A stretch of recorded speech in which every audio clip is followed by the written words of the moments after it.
Good morning student, test quiz में आपका स्वागत है। इसके पहले हम सम्मिश्र संख्या के बारे में 2 लेक्चर स्कूल लेवल में दे चुके हैं, जिसमें आपको सम्मिश्र संख्या का मापांक, गुणांक, उसके वर्गमूल निकालना और विभिन्न प्रकार की संख्याओं के बारे में देखा था।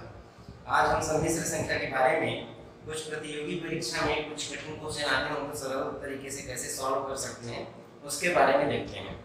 तो शुरुआत करते हैं मापांक और पूर्णांक से।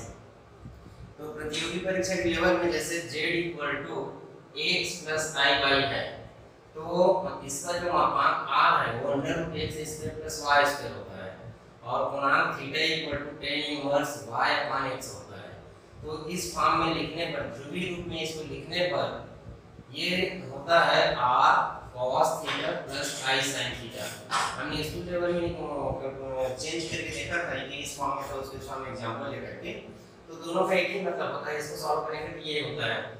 आगे इसको हम डिमाइवर प्रमेय का उपयोग करके, आयलर प्रमेय का उपयोग करके cos θ + i sin θ है, तो वो आयलर प्रमेय का उपयोग करने पर e⁻i θ हो जाता है। e⁻i θ = cos θ + i sin θ। Euler प्रमेय या आयलर प्रमेय इसको कहा जाता है। अब यदि इसका लॉग ले लिया जाए बेस e पर, तो ये हो जाएगा log r e⁻i θ। अब log a * b होता है log a + log b, ये log r log e⁻i θ। तो log z =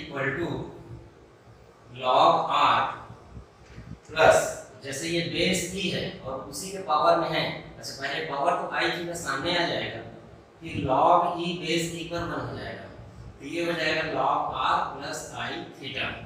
तो इस प्रकार इसको हम लिख सकते हैं कि कोई भी सम्मिश्र संख्या का जो log है बेस e पर, ये होता है log √x² + y², मतलब यहाँ पर आ जाएगा मापांक और यहाँ आ जाएगा पूर्णांक tan 1 y/x। ये सम्मिश्र संख्या का एक दूसरा फॉर्मेट है। आगे हम इसमें देखते हैं कि यदि आपको क्वेश्चन मिलता है पूर्णांक निकालने का, तो पूर्णांक कैसे शॉर्टकट तरीके से निकाला जा सकता है, या फिर पूर्णांक का आर्गुमेंट जिसको बोलते हैं पूर्णांक का मुख्य मान। वैसे पूर्णांक जो होता है, ये पूर्णांक का मान कुछ भी चीज नहीं लिख सकते। जैसे कि सम्मिश्र संख्या में लिखते हैं 1 + √3i, 1 - √3i, -1 + √3i and -1 - √3i, ऐसे हम लिखते हैं। और इनका पूर्णांक को देखा जाए तो पूर्णांक का जो मान होता है हमेशा ये -π और π के बीच में होता है। और पूर्णांक निकालने का जो तरीका है उसको यदि हम देखें तो वो x और y पे डिपेंड करता है। x और y का डिफरेंट मान मैंने यहाँ पे रख दिया है, 4 एग्जांपल है। तो इनका पूर्णांक कैसे होगा, तो ये जानने के लिए देखिए, आप चतुर्थांश के बारे में जानते हैं। प्रथम चतुर्थांश जिसमें x भी प्लस होता है और y भी प्लस होता है।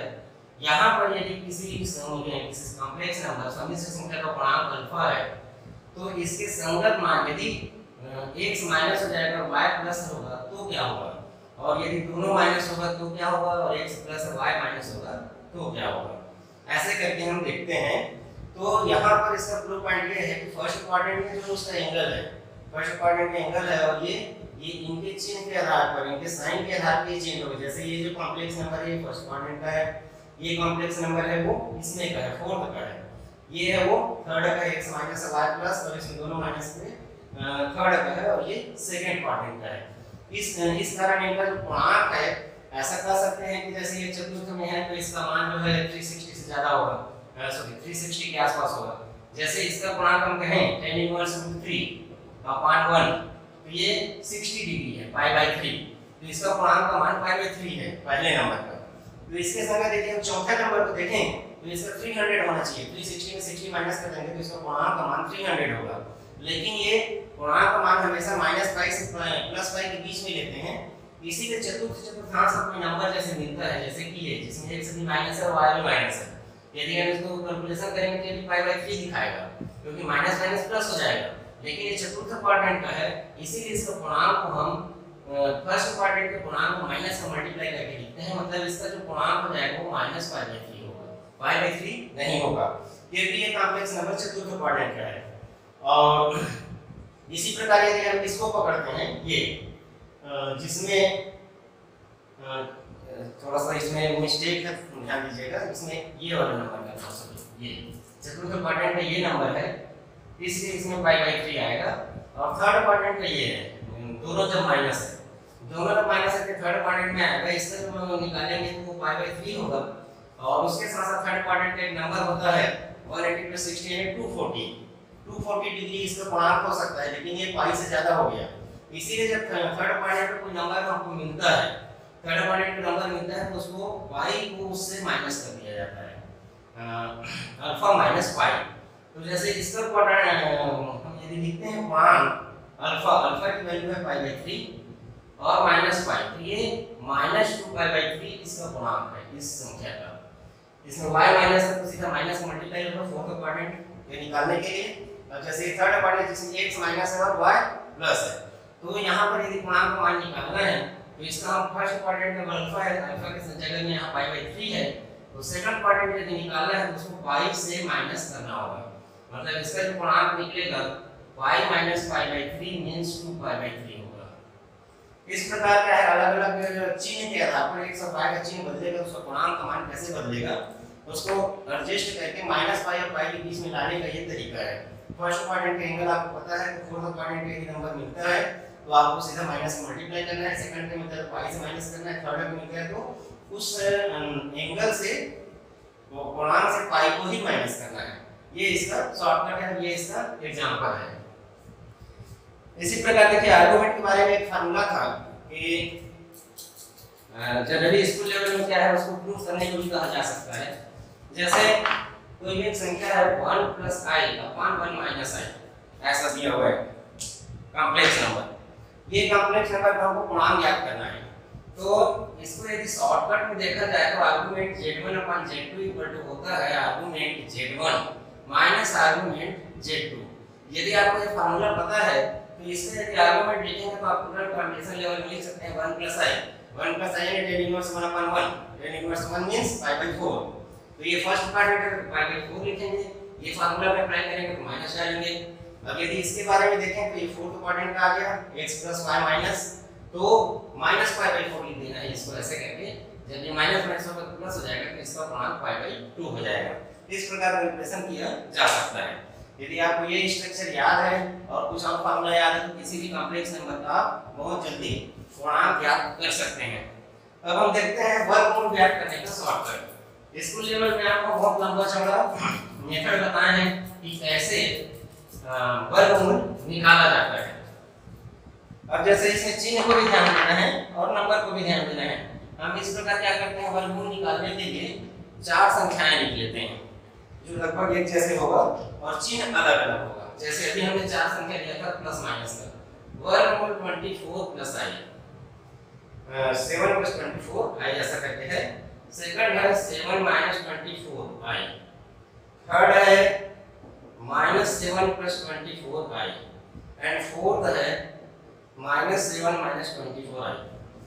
ये 4 वर्गमूल को आपको शॉर्टकट तरीके से जल्दी से सॉल्व करना है। तो कैसे किया जा सकता है, तो इसमें स्कूल लेवल में इसको होता है जिसके इक्वल x + i डालेंगे, दोनों तरफ पे स्प्लिट करेंगे तो x y में रिलेशन आएगा, जिसको 2-3 मेथड से 2-3 फार्मूला से सॉल्व करके x y को मान निकाल करके करते हैं। तो इसको ज्ञात करने के लिए क्या करना है हमको, सबसे पहले ये जो रियल पार्ट है उसको छोड़ देंगे और इमेजिनरी पार्ट को, क्योंकि स्क्वायर लाना है तो या तो ये a + b होल स्क्वायर बनेगा या a - b होल स्क्वायर बनेगा।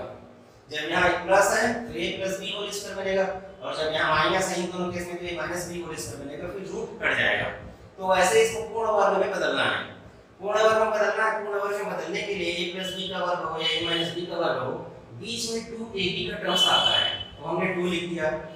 अब यहाँ 2 हमने लिख दिया, 24 नंबर है i के पास, i के साथ 24 नंबर है, इसमें से हमने क्या किया 2 को अलग कर दिया तो ये बच जाता है 12।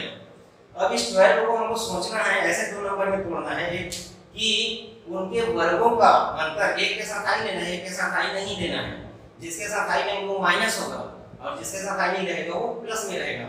जैसे कि मैं जो बोल रहा हूँ ऐसा है कि यदि मैं 4i लेता हूँ तो 4i का स्क्वायर -16 होगा, क्योंकि 4 का स्क्वायर 16 और i का स्क्वायर माइनस, और 3 लूंगा तो 3 का स्क्वायर 9 होगा।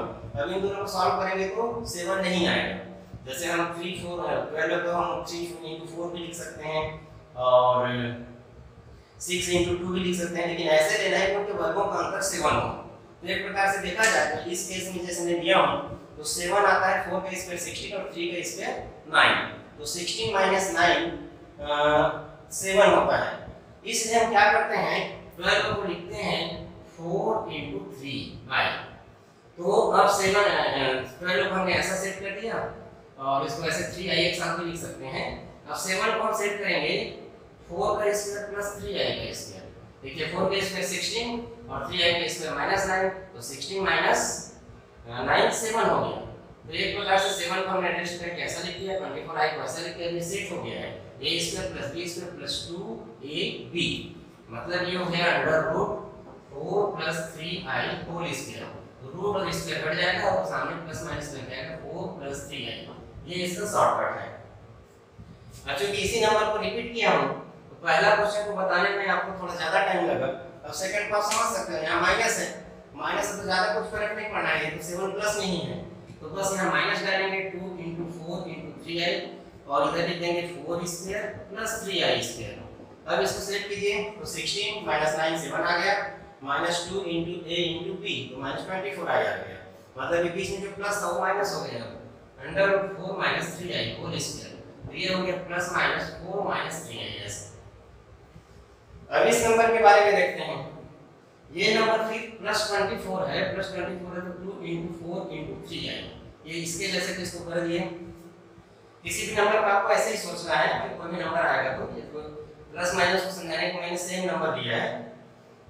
अब क्या है यहाँ प्लस आ गया, -7 लाना है, -7 कैसे में आएगा जब बड़ा वाला माइनस हो छोटा वाला प्लस हो। अब क्या करेंगे हम 3 को इधर लिख देंगे और i को 4 के साथ लिख देंगे, तो ये होगा तो ये 9 हो जाएगा, -16 तो ये -7 आ जाएगा। तो इस प्रकार क्या हुआ, रियल पार्ट और इमेजिनरी पार्ट चेंज हो गया, इसमें 3 रियल पार्ट है और 4 इमेजिनरी पार्ट है और ये होल स्क्वायर है, तो इस प्रकार इसका +-3 + 4i इसका रूट होगा। अब इसको और आगे समझ गए होंगे आपको, इसमें माइनस है तो माइनस आएगा 2 into और यहाँ -7 है तो 4 into 3i तो लिख सकते हैं, लेकिन ये माइनस के कारण i को हमको चेंज करना पड़ेगा, 4 के साथ रखना पड़ेगा, जैसे यहाँ पर ये 3 स्क्वायर प्लस 4i का स्क्वायर, तो ये 9 हो जाएगा, -16 तो -7 आएगा और ये -24i आएगा, तो ये हो गया under root 3 - 4i whole square, तो इसका रूट हो गया +-3 - 4i। इस प्रकार किसी भी कॉम्प्लेक्स नंबर का शॉर्टकट तरीके से वर्गमूल निकाला जा सकता है। किसी भी कॉम्प्लेक्स नंबर कैसे निकाल सकते हैं, अब हम इसमें i का जो ज्यादा से ज्यादा घात है उसके बारे में देखते हैं कि जैसे बहुत ज्यादा घात दिया रहेगा तो कैसे सॉल्व कर सकते हैं किसी भी कैलकुलेशन को। ये रूट के बारे में आप समझ गए होंगे। आगे देखते हैं ज्यादा पावर की जो संख्याएं हैं उसको कैसे हल करेंगे, जो i में इन्वॉल्व रहेगा। स्कूल लेवल में सिर्फ अकेले i का हमने बताया था। अब जैसे आपको क्लियर किया जाता है 1 + i⁻10 -1 - i⁻10, अब इसको सॉल्व कैसे करेंगे, तो इसको सॉल्व करने का तरीका ये है, यदि इवन नंबर है तो इसको क्या करेंगे कि दो पावर अलग कर देते हैं, 1 + i² whole to power 5 -1 - i² whole to power 5, power 10 है उसको 2 × 5 के रूप में लिख दिए। अब इसका स्क्वायर करेंगे तो ये हो जाएगा 1 का स्क्वायर 1, i का स्क्वायर -1 और 2 ये 2i टू पावर 5 माइनस 1 का स्क्वायर 1 प्लस i का स्क्वायर -1 -2i टू पावर 5, तो 1 1 कट गया, ये हो गया 2 to power 5 i to power 5 minus 2 to power 5 i to power 5, तो i टू पावर 4 अलग करेंगे तो 1 हो जाएगा, तो i की इक्वल है 2 टू पावर 5 आएगा 32i माइनस और ये माइनस के पावर 5 करेंगे तो माइनस आएगा, जिससे ये प्लस हो जाएगा, तो 32 to power i to power 5 i होता है, इसको जो मैंने बताया है तो ये आ जाएगा 64i। इस प्रकार इसको जल्दी से सॉल्व किया जा सकता है, चाहे कितना भी ज्यादा पावर क्यों ना हो। इसी प्रकार का एक क्वेश्चन है 1 + i upon 1 - i to power n = 1, तो ये इक्वेशन को फुलफिल करने वाला n का न्यूनतम मान क्या होगा, न्यूनतम मान क्या होगा ये देखना है, इस समीकरण को संतुष्ट करने वाला। तो देखिए यहाँ पर और उसमें थोड़ा सा अंतर है, यहाँ पर डायरेक्ट नंबर तो पता चला था e1 जिसमें से 2 अलग किया जा सकता है। अब वो एम क्या है हमको तो पता नहीं, इसमें ऐसे इसके जैसे 2 अलग करके सॉल्व नहीं कर सकते, लेकिन अपने पास एक तरीका है कि फ्रैक्शन में है तो इसको रेशनलाइज कर देते हैं 1 + i / 1 - i, परिमेयकरण करेंगे तो 1 + i / 1 + i का multiply whole to power n = 1। तो ऊपर 1 + i का स्क्वायर हो गया 1 - 1 + 2i, 1 का स्क्वायर 1, i का स्क्वायर -1, नीचे हो गया a square - b square, a - b, a + b, तो 1 square minus i square whole to power n = 1। तो 1 से 1 कट गया, ऊपर आ गया 2i और ये 1 स्क्वायर और i स्क्वायर -1 होगा, इस माइनस से मल्टीप्लाई में +1 तो ये 2 आ गया टू पावर n = 1, 2 कट गया, i टू पावर n = 1। तो i का न्यूनतम पावर कौन सा है जो 1 देता है, वो i की घात 4 है, i की घात 4 लेने पे 1 आता है, इसीलिए n का न्यूनतम मान 4 है। इस प्रकार समीकरण से इसको बनाया जा सकता है। इसी तरह का कुछ क्वेश्चन देखते हैं जिसमें लगभग ऐसे ही है, लेकिन अब पहले क्वेश्चन जैसे रिलेटेड है थोड़ा इसके जैसे, इसमें भी न्यूनतम मान पूछा गया है 1 +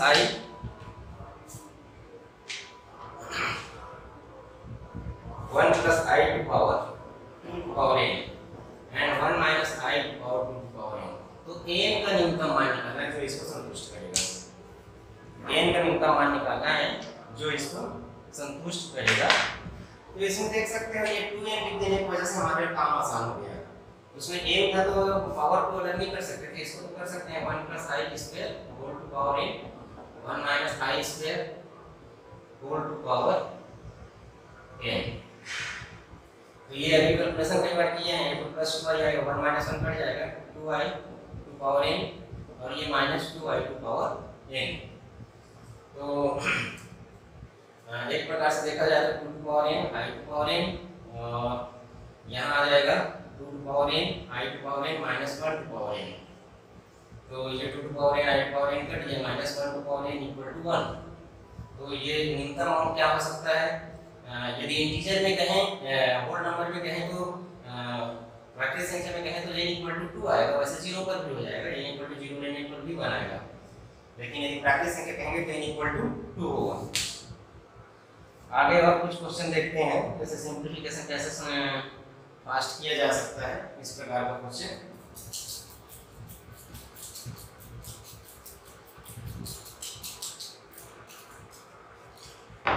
ये क्वेश्चन है जिसमें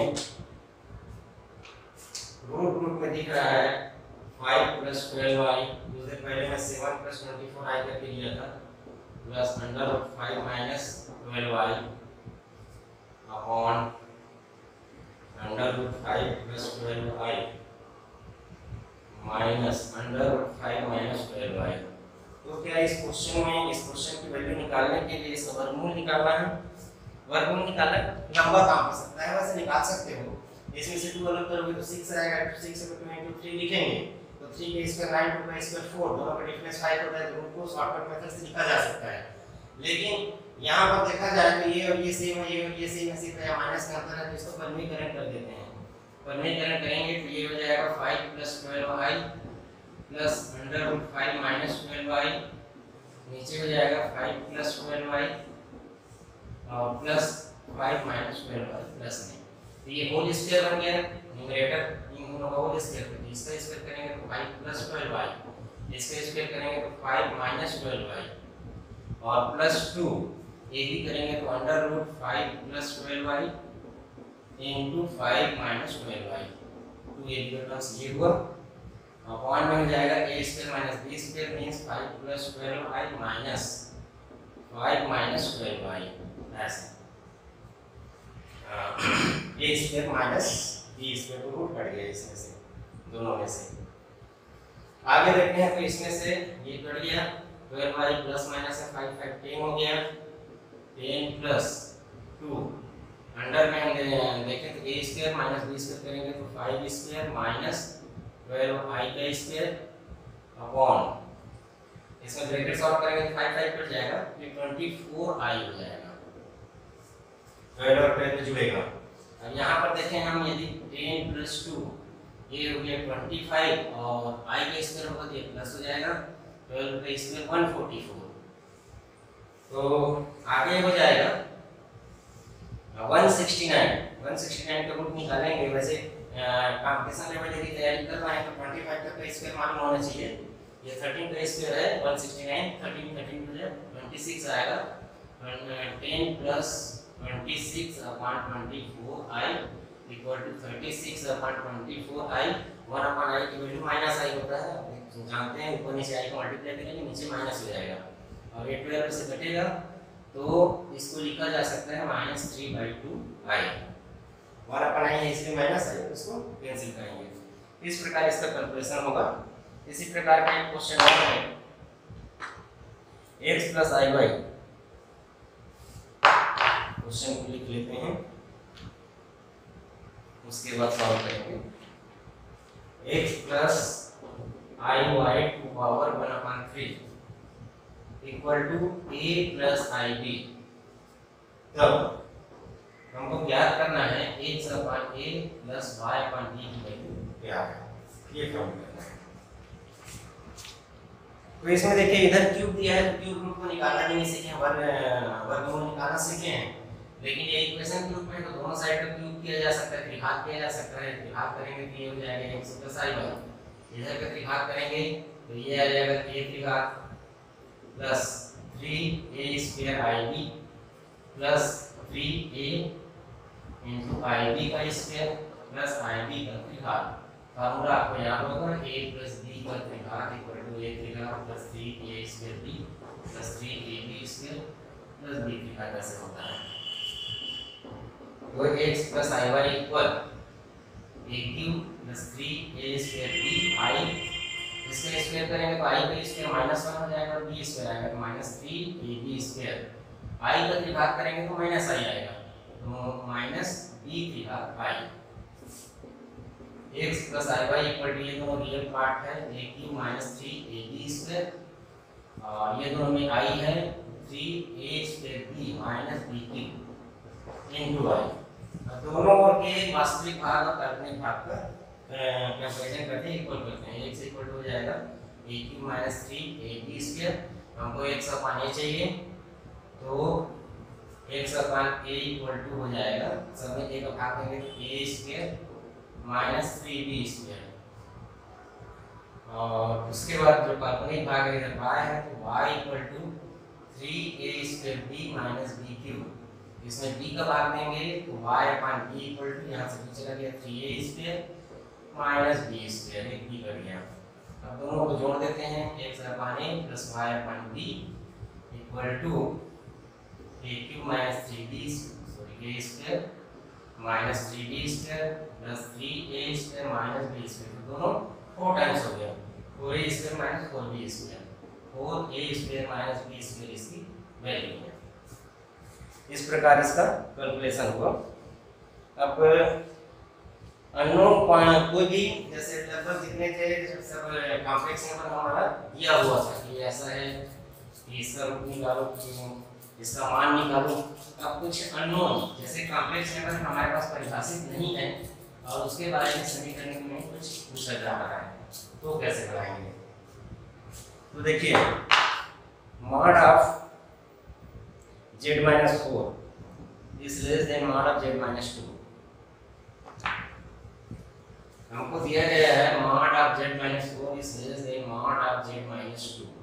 तो इसका जो रियल पार्ट है वो क्या है, इस इक्वेशन को फुलफिल करने वाला जो कॉम्प्लेक्स नंबर है उसका रियल पार्ट क्या है ये जानना है हमको। तो जब ऐसा अननोन में रहेगा तो हमको z की जगह x + i मान लेना है। मतलब z का रियल पार्ट x हो गया और इमेजिनरी पार्ट y हो गया ऐसे। इस लेस देन x + iy - 2। अब इसका रियल पार्ट और इमेजिनरी पार्ट को अलग कर लेते हैं। जो -4 है वो रियल पार्ट में आ जाएगा, इधर भी -2 है वो रियल पार्ट में आ जाएगा। इसके बाद इसका मॉड ले लेना है या इसके स्क्वायर भी कर सकते हैं। स्क्वायर करेंगे तो मॉड लेंगे तो रूट लगाना नहीं पड़ेगा। x - 4² + y² इस less than x - 2² + y²। y² दोनों साइड से कट जाएगा। x² - 8x + 16 इस less than x square minus 4x plus 4, x square भी कट गया, वाई स्क्वायर कट गया। अब 8x से उधर ले जाते हैं, अब 4 को इधर, 16 minus 4 is less than 8x minus 4x, या 8x माइनस 4x, तो 4x इधर लेंगे तो ग्रेटर देन डालना पड़ेगा, 4x इज ग्रेटर देन 12, या x is greater than 12 upon 4, तो x इज ग्रेटर देन 3। मतलब रियल पार्ट ऑफ z पे यदि हम लिखना चाहें, x जो है real part of z x है, वो 3 से बड़ा है, 3 से बड़ा मतलब 3 से लेकर इन्फिनिटी तक का विपरीत अंतराल। विपरीत अंतराल मतलब इसका मतलब होता है कि वो सभी वास्तविक संख्याएं जो 3 से बड़े हैं, ये इसका मतलब है, ये इसका सॉल्यूशन होगा। आगे इसमें फिर इसी प्रकार का कुछ क्वेश्चन देखते हैं कि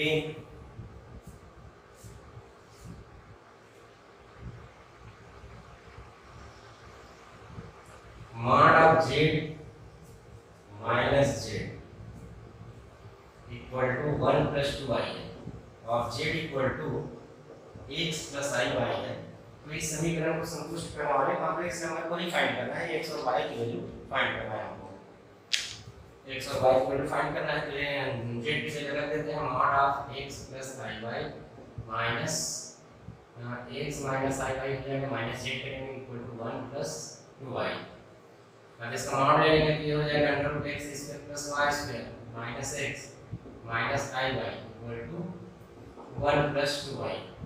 देखिए अब फिर जब इस साइड भी रियल और इमेजिनरी है, इस साइड भी रियल और इमेजिनरी है, दोनों की तुलना करेंगे तो माइनस वाई इक्वल टू 2 आएगा, इसका मतलब वाई इक्वल टू माइनस 2। अब रियल पार्ट को अलग कर रहे हैं, इक्वल करते हैं x square plus y square minus x equal to 1, x उधर ले जाते हैं, x square plus y square equal to 1 plus x square करेंगे तो x square plus y square equal to 1 प्लस x square plus 2x, x square दोनों side से cut जाएगा, y की जगह माइनस 2 रखेंगे तो ये 4 आएगा, 4 इक्वल टू 1 प्लस 2x, या y इधर आएगा तो 2x equal to 3, x equal to 3/2।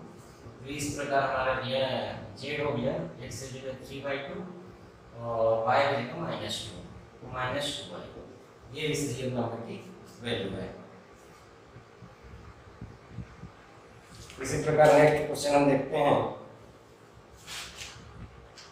कुछ न्यूनतम मान निकालने का z के रूप में। जैसे आप इसमें अवकलन को हम उपयोग करके निकालते हैं फलन का, वैसे कॉम्प्लेक्स नंबर का कोई एक्सप्रेशन है, उसका अधिकतम न्यूनतम मान कैसे फाइंड करेंगे उसके बारे में नेक्स्ट क्वेश्चन है। जैसे 2z minus 1 plus 3z minus 2 का मान का न्यूनतम मान ज्ञात करना है। तो इसके लिए देखिए न्यूनतम मान ज्ञात करने का क्या है, जो भी तरीका है, इसमें न्यूनतम मान कब होगा, जैसे मॉड है, मॉड मतलब पॉजिटिव हो या नेगेटिव हो या कॉम्प्लेक्स नंबर हो, कुछ भी हो, वो तो एक नंबर के रूप में आता है। मान लो यहाँ पर इसको z की वैल्यू ऐसा है कि 3 + 4 आएगा, 1 2 3 स्क्वायर प्लस 4 स्क्वायर हो जाएगा, मतलब कुछ ना कुछ पॉजिटिव वैल्यू ये देगा, और पॉजिटिव वैल्यू देगा नेगेटिव तो देगा नहीं। तो सबसे कम मान क्या दे सकते हैं, तो सबसे कम मान ये दे सकते हैं, दोनों 0 दे सकते हैं, ये भी 0 दे सकते हैं। अब दोनों को एक साथ 0 तो लिया नहीं जा सकता, जैसे देख रहा है 2z माइनस 1 है, 3z माइनस 2 है, एक साथ 0 होगा नहीं, ऐसा नहीं कर सकते कि इसका न्यूनतम मान 0 है, क्योंकि एक साथ दोनों 0 नहीं होंगे। तो हम बारी बारी से 0 करके देखते हैं। जैसे 2z माइनस 1 इक्वल टू 0 लेंगे तो मतलब z इक्वल टू 1/2 होगा, मतलब इसको 0 ले लिए तो इसका मान कितना है उसको देखते हैं, ये तो 0 हो गया। 3z माइनस 2 का मान ये हो जाएगा mod ऑफ 3 × 1/2, z की जगह 1/2 ले रहे हैं और -2, तो ये हो जाएगा mod ऑफ 3 - 4/2, मतलब -1/2 mod लेंगे तो 1/2, मतलब इसको जब 0 ले रहे हैं तो इसकी जो वैल्यू है पूरे एक्सप्रेशन की वैल्यू, पूरे एक्सप्रेशन की वैल्यू एक बार 1/2 आ रहा है। अब इसको 0 ले लेते हैं, 3z माइनस 2 इक्वल 0, इसका मतलब z इक्वल टू 2/3, तो इसका कैलकुलेशन करते हैं, ये कितना हो रहा है 2 × 2/3 -1, तो mod ऑफ 4 - 3 अपॉन 3, 4 - 3 अपॉन 3, ये 1/3 हुआ, तो तो सेकंड केस में 1/3 दे रहा है। जब इसको 0 ले रहे हैं तो इसकी वैल्यू 1/2 हो रहा है, और जब इसको 0 ले रहे हैं किसी एक को तो 0 लेना ही होगा, लेकिन एक्सप्रेशन के चलते दोनों एक साथ 0 नहीं होगा। तो इन दोनों में सबसे छोटा कौन सा है? तो इन दोनों में सबसे छोटा क्या है? ये है 1/2 और ये 1/3। ये क्या हो गया? छोटा हो गया। 1/3 छोटा हो गया, तो इसका न्यूनतम मान जो है ये 1/3 है। ऐसा करके इसको निकाल सकते हैं।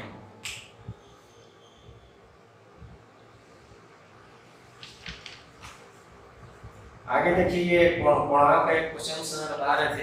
और देखिए, जब पहले से ही उसमें साइन कॉस कुछ रहेगा तो कैसे निकाला जा सकता है पूर्णांक का मान।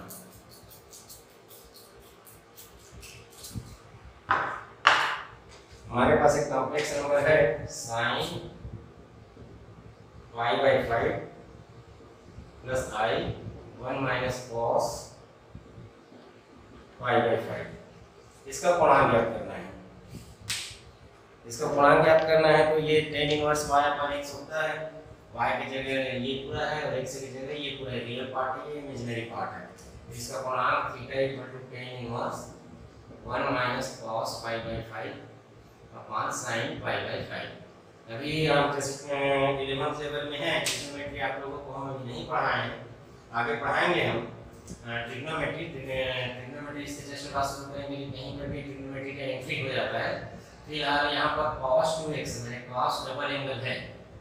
आप आइडेंटिटी 10th में पढ़े हैं, और आगे जैसे 11th में है तो कॉम्पिटिशन लेवल में थोड़ा सा स्कूल लेवल को हम मान लेते हैं कि आप पढ़े हैं ऐसा करके। तो cos 2x का 3-4 फार्मूला होता है। cos के रूप में होता है 2 cos स्क्वायर x माइनस 1, और sin के रूप में होता है 1 minus 2 sin square x। Angle आधा हो जाएगा ना, यहाँ 2x है तो यहाँ x आया। और tan के रूप में भी होता है 1 minus tan square x upon 1 plus tan square x। तो इस फार्मूला को अप्लाई करेंगे। अब कौन सा फार्मूला अप्लाई करें यहाँ पर? अच्छा, चलिए इसी बनाने, इसी के साथ इसको लिख देते हैं sin 2x। sin का डबल एंगल पे हाफ एंगल में बदलना है तो 2 sin x cos x होता है। इसका भी tan x के रूप में होता है, ये होता है 2 tan x upon 1 plus tan square x। ऐसा ट्रिग्नोमेट्री में तो बहुत सारे फार्मूला हैं, जस्ट इसके बाद ट्रिग्नोमेट्री भी शुरू करना है सम्मिश्र संख्या के बाद। तो देखिए यहाँ पर इन फार्मूला से बनाया जा सकता है। cos का एक खास प्रॉपर्टी ये है कि उसके साथ एक प्लस में हो या एक माइनस में हो, या cos प्लस में कि माइनस में, ऐसे एडजस्ट करते हैं कि इधर का 1 जो है कैंसिल हो जाए। तो cos की जगह cos π/5 है, अगला जो एंगल है उसका हाफ हो जाएगा π/10। लेकिन कौन सा फार्मूला इनमें से लगाएं कि ये 1 कटना चाहिए। तो ये 1 तब कटेगा जब यहाँ पर जो cos के फार्मूला में +1 आएगा, क्योंकि सामने -1 है। सामने -1 होने की वजह से इसमें जो माइनस आएगा इसको लेंगे तो प्लस हो जाएगा, इसको लेंगे तो माइनस होगा। तो हम इसमें आगे लेते हैं tan inverse 1 minus 2 sin square π/10। Angle को आधा कर दिए, ये हो जाएगा 2 sin π/10 cos π/10। तो ये हो जाएगा tan इनवर्स 1 से 1 cancel, 2 sin square π/10 2 sin π/10 cos π/10। तो एक sin 2 कट गया, एक sin भी कट गया, तो tan इनवर्स 10 π/10। तो इनवर्स का और जो tan और tan इनवर्स एक दूसरे में कैंसिल हो जाएंगे तो π/10 हो जाएगा। मतलब जैसे sin इनवर्स 1/2, इसका मतलब है इनवर्स ट्रिग्नोमेट्री प्रिंसिपल है पिछले बस है। तो sin का वह एंगल जिसकी वैल्यू 1/2 हो, तो वह एंगल जिसकी sin की वैल्यू 1/2 है वो π/6 है। sin इनवर्स 1/2 π/6 है, और जहां पर भी sin या tan और tan इनवर्स एक साथ आएगा तो कैंसिल हो जाएंगे। इस प्रकार इसका जो पूर्णांक है वो π/10 हुआ। अब जैसे क्या है कि क्योंकि कॉम्प्लेक्स नंबर है और कंपटीशन लेवल में है, तो थोड़ा सा क्या होता है कि 10 का कुछ पार्ट इसमें इंक्लूड हो जाता है, क्योंकि जब आप कंपटीशन एग्जाम देंगे तो 10th भी पढ़ लेंगे, तो उसी का फिलहाल आप 11th में है, लेकिन उस समय आप 10th भी पढ़ लेंगे। तो 10th का तो फार्मूला बता करके बनाया जा सकता है क्वेश्चन को। ये है 1 + √3i to power 9। अभी देखिए कॉम्प्लेक्स नंबर में हम कॉम्प्लेक्स नंबर में ये इस फॉर्मेट में है, तो a और b का मान हमको फाइंड करना है, मतलब इसको सॉल्व करना है पावर 9। कॉम्प्लेक्स नंबर में आपको ज़्यादा पावर का बताए थे, लेकिन उसमें 1 + i 1 - i होल स्क्वायर में बदलने वाला था, यहाँ पर तो √3 आ गया। ये एक समस्या है। आगे जाके इसका भी यदि हम करते हैं, ओमेगा जो यूनिटी का क्यूब रूट होता है तो ओमेगा में यहाँ -1 आता है, इसको कुछ नहीं कर सकते। यदि यहाँ -1 रहता तो ओमेगा भी चेंज कर सकते थे। नेक्स्ट लेक्चर में हम उसके बारे में बताएंगे कि जब यहाँ -1 है तो ओमेगा कैसे चेंज करेंगे। और यहाँ पर फिलहाल एक तरीका है जो है डी-माइवर थ्योरम।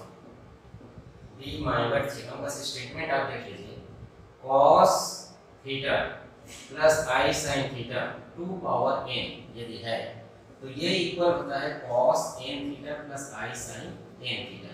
ये डी-माइवर प्रमेय है। ये डी-माइवर प्रमेय है, इसको आगे कहीं किसी भी लेवल में पढ़ सकते हैं। पहले 12वीं के सिलेबस में था। करना कुछ नहीं है, यदि cos थीटा है यहाँ और यहाँ sin थीटा है, जरूरी है i के साथ sin थीटा होना चाहिए। और पावर में n कुछ भी हो सकता है, इंटीजर भी हो सकता है, नेगेटिव भी हो सकता है, फ्रैक्शन भी हो सकता है, वो जो है एंगल में आ जाएगा। कुछ देर पहले एक और बताया था, दोनों में फर्क है ना। वैसे ये क्या है कि जो बताया तो आइडल प्रमेय था, cos theta plus i sin theta equal to e to power i theta. दोनों में कोरिलेशन तो है, कोरिलेशन है दोनों में, लेकिन ये क्या करता है, पावर को एंगल में ले आता है और ये सीधा सीधा ट्रिग्नोमेट्री को एक्सपोनेंशियल में ले जाता है आइडल प्रमेय। तो इसका उपयोग कैसे कर सकते हैं? इसका उपयोग करने के लिए इसको cos थीटा इसको sin थीटा के एंगल में बदलना पड़ेगा। sin थीटा और cos थीटा के एंगल में बदलना पड़ेगा। आप देख सकते हैं पावर में 9 है, इसका 9 पावर करना संभव नहीं है। इसका कुछ पावर और करेंगे तो भी ऐसा नहीं है कि प्लस माइनस होकर के कैंसिल हो जाएगा, ऐसा भी संभव नहीं है। तो एकमात्र इसका तरीका ये डी-माइवर प्रमेय है, जिसमें ये पावर यहाँ सॉल्व हो जाएगा, ऐसा आ जाएगा, फिर कंपेयर किया जा सकता है। तो इसमें इसको cos थीटा जैसे 1 है तो cos 0 की वैल्यू 1 होता है, लेकिन sin 0 की वैल्यू तो √3 नहीं होता है। तो ऐसे कोई नंबर यहाँ लाना है कि यहाँ पर जो cos का वही एंगल cos और वही एंगल पर sin की वैल्यू यहाँ हो। तो यदि आप ध्यान देंगे, यदि हम 2 का इसमें मल्टीप्लाई और डिवाइड कर दें तो ये 1/2 बन जाएगा, ये √3/2 बन जाएगा। 1/2 को cos 60 या cos π/3 लिख सकते हैं, तो √3/2 sin π/3 बन जाएगा। इस प्रकार इसको सिंपलीफाई किया जा सकता है। या जो मैं अभी आपको बता रहा हूँ वो ये भी है कि इसका वो लिख लीजिए, वो ज़्यादा अच्छा है। 1 + √3i का ध्रुवी रूप r cos theta plus i sin theta. जैसे मेथड में मैंने बताया तो एक ध्रुवी रूप निकालने के लिए मापांक को पूर्णांक चाहिए, मापांक को r लिखते हैं, पूर्णांक को थीटा लिखते हैं, तो उससे आपको जल्दी मिल जाएगा। वैसे जो अभी सोच रहे थे उससे अच्छा। तो r = क्या हो जाएगा, √a² + b², 1² + √3², तो ये 1 + 3 = 4, तो ये 2 आ गया। And theta = tan inverse y/x यानी √3/1, तो ये π/3 आ गया। तो इस कॉम्प्लेक्स नंबर को हम लिख सकते हैं r की जगह 2 और ब्रैकेट में cos π/3 + i sin π/3 whole to power 9, ये हो गया।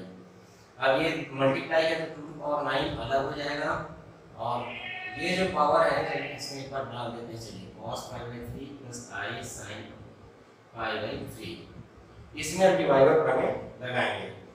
डिवाइवर प्रमेय लगाएंगे तो 2 टू पावर 9 हो जाएगा, एंड cos 9 π/3 + i sin 9 π/3, ये हो जाएगा 2 to power 9 cos 3π + i sin 3π, ये हो गया। अब cos 3π क्या होता है, cos 3π यानी 2 से 3π यानी 2π + π लिख सकते हैं। 2π अलग करेंगे तो cos π की वैल्यू -1, और π यदि कोई भी पूर्ण गुणा है तो sin 0 हो जाएगा। और π 2π 3π 4π 5π 8π का जितना भी है सब में sin 0 हो जाता है। और इसका विषम गुणक रहेगा तो माइनस, और सम गुणक रहेगा तो प्लस, तो ये हो जाएगा -2 टू पावर 9। तो इस प्रकार इसका real part a = -2 to power 9 है, और इमेजिनरी पार्ट b = 0 है। इमेजिनरी पार्ट इसका 0 हो जाएगा। इस प्रकार ये क्वेश्चन हो गया। एक क्वेश्चन और देखते हैं इसमें, जिसमें थोड़ा ज़्यादा हार्ड कैलकुलेशन है, और कंपटीशन एग्जाम में कभी कभार ऐसा ट्रिक वाला ज़्यादा रहता है, लेकिन कैलकुलेशन भी जानना चाहिए। यदि आपको फार्मूला पता है तो फार्मूला बिना लिखे, जैसे हम यहाँ बोल रहे हैं ज़्यादा टाइम लग रहा है, लिख रहे हैं तो टाइम लग जाएगा, और आप हमें बहुत फास्ट कर सकते हैं कैलकुलेशन फार्मूला याद करने पर। देखिए एक क्वेश्चन है 1 - i टू पावर -i इसका वास्तविक भाग निकालना है, रियल पार्ट ऑफ जेड। देखिए जेड है तो रियल पार्ट ऑफ जेड क्या है। देखिए अभी तक क्या होता था, आई था, आई का कुछ पावर था, ठीक है। उसके बाद क्या था कि जेड का कुछ पावर आया। अब पावर में भी आई आ गया तो क्या करें, पावर में भी आई आ गया है तो पावर में आई आ गया तो एकमात्र तरीका ये है, पावर में कोई चीज है उसको सामने में कौन लाता है तो लॉग लाता है। तो दोनों में हम लॉग ले लेते हैं बेस की पर, लॉग 1 माइनस आई की पावर माइनस आई बेस की पर। अब क्या हुआ, लॉग ए की पावर भी है ये सामने आ जाएगा, लॉग जेड बेस की minus I log 1 minus I base की। अब देखिए इसका वो लिख देते हैं, ध्रुवीय रूप लिख देते हैं। ध्रुवीय रूप के लिए r इक्वल टू इसका r equal to under root 1 square plus minus 1 square यानी रूट 2 आएगा एंड थीटा इक्वल टू क्या आएगा 1 minus i 1 plus 1 minus i है। तो इसमें क्या करेंगे, ये कौन सा क्वाड्रेंट होगा, फोर्थ क्वाड्रेंट। लेक्चर की शुरुआत में हमने वही गुणांक निकालने का तरीका बताया। तो ये 1 y माइनस 1 यानी फोर्थ क्वाड्रेंट का है और 1 की वैल्यू π/4 होता है तो इसका हो जाएगा गुणांक माइनस π/4। तो इस प्रकार इसको अब लिखा जा सकता है log z बेस की equal to minus i log root 2 cos minus π/4 plus i sin minus π/4। जो आयलर प्रमेय से माइनस आई इसको पहले रूट 2 और ये वाला जाएगा e to power minus π/4 i. इससे पहले लिखे थे cos theta plus sin theta i sin theta equal to e to power i theta भी लिखे हैं, थीटा की जगह माइनस π/4 है। तो आगे ये हो जाएगा log z बेस की इक्वल टू, अब log a into b दिख रहा है, this into this, तो माइनस आई log रूट 2 और माइनस आई यहाँ भी माइनस आ जाएगा e टू पावर, पहले log लिखते हैं या फिर ब्रैकेट लगा लीजिए ऐसे करके, log e to power minus π/4 i base की। तो अब देख लीजिए ये पावर फिर सामने आएगा, log z बेस की माइनस आई, इसको ऐसा भी लिखा जा सकता है 2 to power 1/2 minus π/4 i log e base की। तो log e बेस की पर 1 हो जाएगा, इसका 1/2 सामने आ जाएगा, कुल मिलाकर ये बन गया log z बेस की equal to minus i/2 log 2 and minus minus plus और आई स्क्वायर माइनस π/4 बस माइनस π/4 आ जाएगा।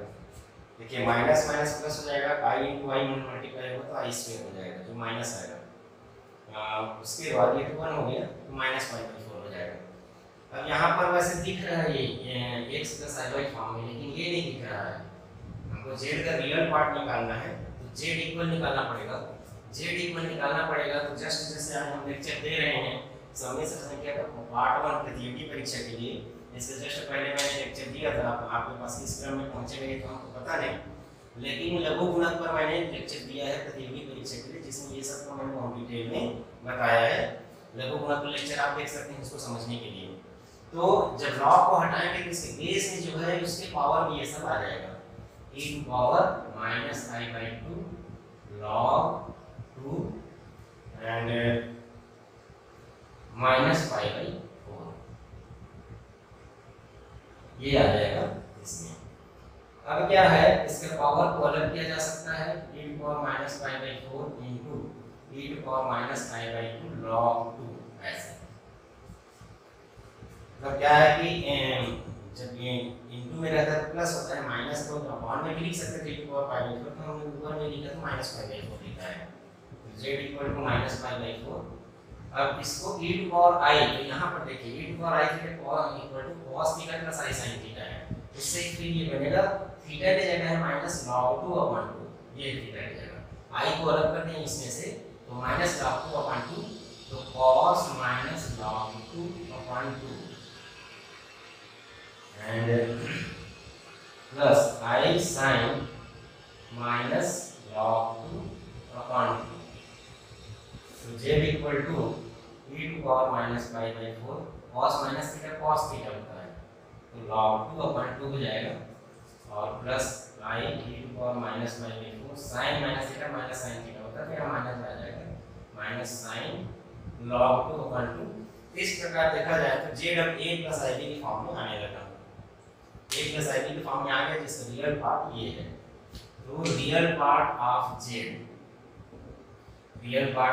Equal to e to power minus pi by 4 cos log 2 upon 2।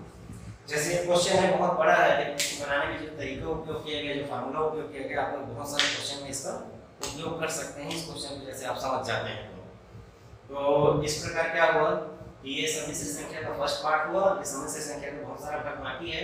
Introduction में हमने बताया था स्कूल लेवल में कि समिश्र संख्या के द्वारा हम उसमें निर्देशांक ज्यामिति के प्रश्नों को भी हल करते हैं, तो उसका बाकी है। यूनिटी का क्यूब रूट बाकी है, इसको हम नेक्स्ट लेक्चर में देखेंगे। धन्यवाद।